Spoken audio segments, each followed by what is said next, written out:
Pemirsa, Polres Ogan Ilir meningkatkan patroli dan mengatur arus lalu lintas di sejumlah titik kerusakan jalan dan jembatan di ruas jalan lintas timur yang dianggap rawan kriminalitas. Kegiatan pengaturan arus lalu lintas ini dilakukan dengan tujuan untuk mencegah adanya kepadatan dan kemacetan serta kecelakaan lalu lintas, serta untuk menciptakan situasi yang kondusif bagi pengguna jalan yang melintas. Pengaturan dan giat patroli arus lalu lintas dilakukan di sejumlah titik strategis yang rawan dan sering terjadi kepadatan arus lalu lintas yang akan menimbulkan kemacetan, bahkan bisa menjadi kesempatan bagi para pelaku kejahatan untuk melakukan aksi jahat seperti pembegalan dan rawan terjadinya pungli serta pemerasan bagi pengguna jalan yang melintas di wilayah tersebut.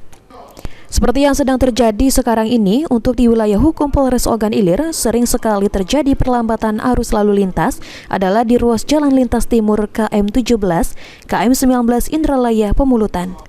Dari hasil patroli yang menjadi penyebab utama terjadinya perlambatan arus dan kepadatan di jembatan kurung KM 17 dan KM 19, adanya kerusakan jalan atau sambungan besi jembatan yang rusak, berlobang dan berjarak yang membuat laju kendaraan menjadi lambat sehingga menimbulkan antrian yang memanjang terutama pada saat jam padat aktivitas masyarakat yang melintas di dua arah jalan, baik mengarah ke kota Palembang atau sebaliknya yang mengarah ke Kabupaten Ogan Ilir.